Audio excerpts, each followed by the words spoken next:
Hello guys. मैं तुषार स्वागत करता हूँ आपका आपके अपने चैनल में। आपने मुझे ढेर सारा प्यार दिया मेरी फर्स्ट वीडियो पर। उसके लिए आपको हृदय की गहराइयों से आपका आभार व्यक्त करता हूँ। और आज आज हम बात करेंगे एग्जीबिशंस के बारे में कि एग्जीबिशंस को हम अपनी लाइफ में कैसे यूटिलाइज कर सकते हैं, कैसे हम उससे एक बड़ा बिजनेस बना सकते हैं, या फिर एक पूरी इंडस्ट्री की नॉलेज जो हम किताबों में पूरे 20-25 साल लगा कर के लेते हैं, या फिर बहुत समय तक हम उसमें अध्ययन करते रहते हैं। अगर एक इंडस्ट्री का एग्जीबिशन अटेंड करते हैं तो उस इंडस्ट्री की पूरी नॉलेज आप एक्वायर कर लेते हैं। और साथ में अगर आप इवन नॉट आप अगर जॉब भी फाइंड कर रहे हैं या फिर पढ़ भी रहे हैं, तो जिस जिस जो भी आपका ड्रीम है, अगर आप उस इंडस्ट्री का एग्जीबिशन अटेंड करेंगे तो डेफिनेटली आप उस इंडस्ट्री में क्या डिमांड है उसको जान पाएंगे। पता चलेगा आपको कि मार्केट में की क्या अंडरस्टैंडिंग है और मार्केट में क्या चल रहा है और एम्प्लॉयर क्या मांग रहा है। एक्चुअली एम्प्लॉयर भी अपने एम्प्लॉय से चाहता है कि उसको हमारे क्लाइंट के बारे में पता हो कि हमारे क्लाइंट को क्या चीज़ क्या क्या क्या क्या प्रोडक्ट या सर्विसेज ऑफ़र करनी है, या हमारे क्लाइंट कौन होंगे, हम हमारी इंडस्ट्री में रॉ मटेरियल कौन सा यूज़ होगा, हमारे सप्लायर कौन होंगे, हमारा टारगेट ऑडियंस कौन होगी। तो वो सब आप जितने भी इंडस्ट्री प्रोफेशनल हैं वो भी एक हायर मतलब स्किल्ड बंदे को रखना चाहते हैं। तो दैट्स वाई इस आपको एग्जीबिशंस अटेंड करने ज़रूरी हैं। तो मैं आपको दिखाऊंगा आज एग्जीबिशंस। लेकिन आज आपने जैसे ढेर सारा प्यार मेरी फर्स्ट वीडियो पर दिया है, ऐसा ही प्यार इस दूसरी वीडियो पर दीजिए, जिससे मेरे 50 सब्सक्राइबर हो पाएँ और मैं आपको लाइव जा कर के दिखा पाऊँ। तो आज हम चलते हैं एग्जीबिशंस की तरफ। देखो गाइस, आज हम आए आई डबल इंटरनेशनल गवर्नमेंट फेयर में। This is the biggest fair of India. यहाँ पर मैन्युफैक्चर एक्सपोर्टर विज़िट करते हैं और ये सब फैशन शो अपने अपने प्रोडक्ट शोकेस करते हैं यहाँ पर। हेलो गाइस, आज हम बात करेंगे मैम से। हमें जानना ज़रूरी है कि एक्सपोर्ट हमें क्यों करना चाहिए और एक वुमेन को इसमें क्यों आगे बढ़ना चाहिए। क्योंकि हमारा अल्टीमेट गोल है कि सब एक्सपोर्ट से जुड़ें और बिज़नेस को समझें कि ये एक्चुअली है क्या बिज़नेस। तो मैम से जानेंगे कि एक्सपोर्ट क्यों करना चाहिए। तो मैम बताएंगे आप जी को। Hi everybody. एक्सपोर्ट बेसिकली हमें इसलिए करना चाहिए क्योंकि एक्सपोर्ट में कंपैरेटिवली, क्योंकि इंडिया में थोड़ा सा काफ़ी ज़्यादा मतलब कंपटीशन ज़्यादा है कंपैरेटिवली आउटर मार्केट। तो वहाँ पर आपको थोड़े बेटर मार्जिन्स मिल सकते हैं। मार्केट वहाँ पे आपका काफ़ी बड़ा है, मतलब it's like you are dealing with the globe. तो काफ़ी बड़े मार्केट से आप डील करते हैं, तो ये भी एक बहुत बड़ी अपॉर्चुनिटी, आपके पास अनलिमिटेड अपॉर्चुनिटी निकल कर आती है इन सब चीज़ों के लिए।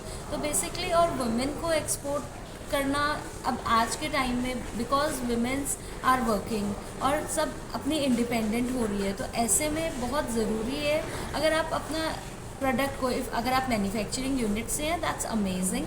And if you are a trader, या पर ट्रेडर भी नहीं है, आप वर्किंग प्रोफेशनल है, like if you are a C S doctor, even if you are a sales worker, anything, तो भी आप अपने लिए एक्सपोर्ट का रास्ता चुन सकते हैं। क्योंकि ऐसे में आप मैन्युफैक्चरिंग यूनिट से टाई अप करके आप आगे फर्दर एक्सपोर्ट कर सकते हैं, and you can keep the somewhat little margins in between. तो आप इस तरह से करके आप एक्सपोर्ट कर सकते हैं। इसमें थोड़ा सा चैलेंजेस आते हैं, तो आप प्रोफेशनल्स की हेल्प लेकर ही करें, आई वुड रिकमेंड।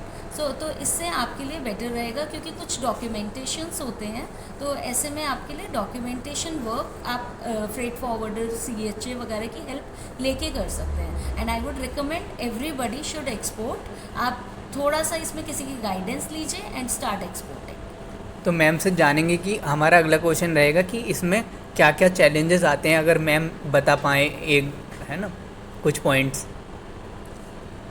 या चैलेंजेस इसमें आते हैं, जो लोगों के अंदर फियर फैक्टर होता है, दैट इज़ ऑफ बेसिकली, एक आता है कि डॉक्यूमेंटेशन से रिलेटेड, दूसरा आता है बायर्स से रिलेटेड कि बायर जेन्युइन है या नहीं। क्योंकि अक्सर क्या होता है, लोग क्रेडिट में डील करते हैं और वो कहीं ना कहीं स्टक हो जाते हैं, तो वो एक बहुत बड़ा चैलेंज आता है।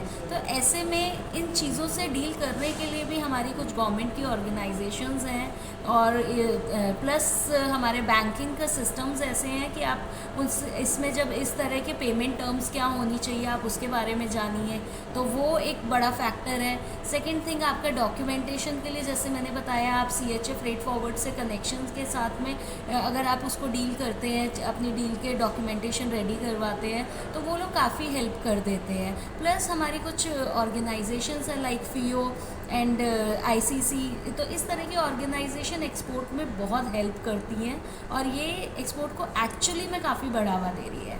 तो आई वुड रिकमेंड, ये सिखाती भी हैं एक्सपोर्ट कैसे करते हैं, FIO की कुछ क्लासेस होती रहती हैं, तो बेसिकली आप इनसे जुड़कर आप एक्सपोर्ट स्टार्ट कर सकते हैं। थैंक यू मैम, और थैंक यू, अगर दो शब्द हमारे लिए कुछ मैम कहना चाहें। हाँ, मैं सर से मिली and he is very helpful. मुझे कुछ क्वेरीज आ रही थी, तो he help me a lot for that. And उसके अलावा वो खुद भी क्या कहते हैं, एक्सपोर्ट डॉक्यूमेंटेशन में हेल्प करवाते हैं, तो आप इनसे हेल्प ले सकते हैं। Is a nice person, genuine person. Thank you so much, this is your kindness. Thank you, okay, thank you viewers, thank you.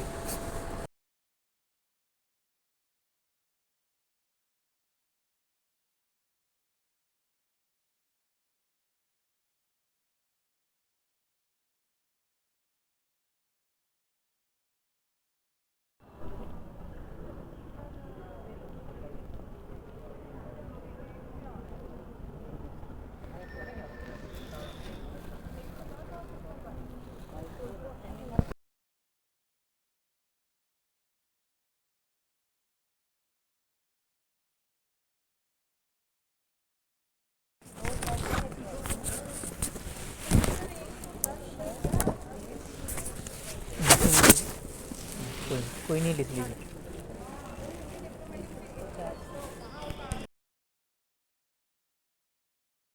लोगों तक पहुंचा रहे हैं, लोगों की डिमांड फुलफिल।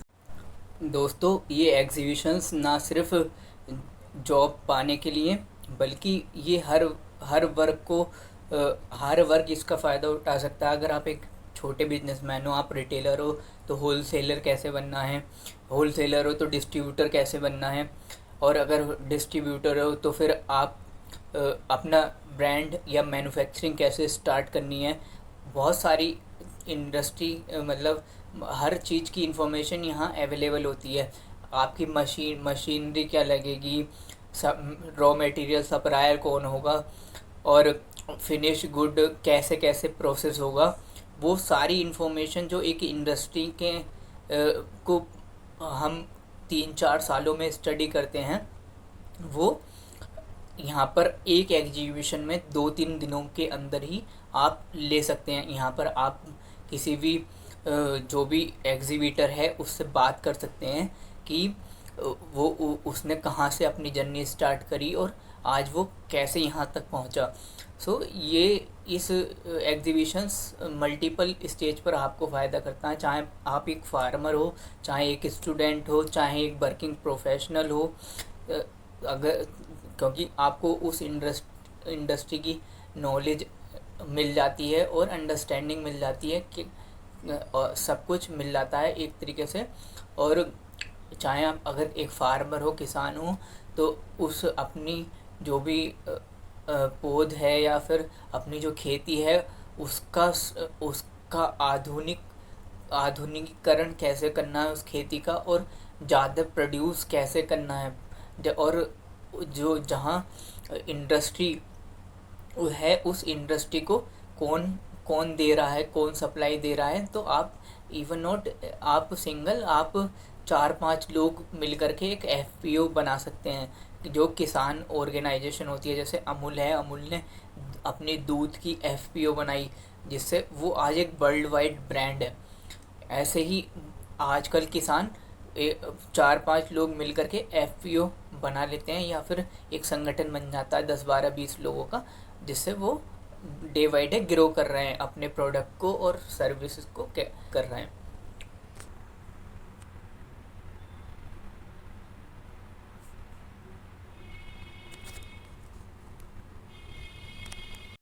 हेलो गाइस, जैसा आपने प्यार दिया हमें फर्स्ट वीडियो पर, ऐसा ही प्यार इस वीडियो को भी दें।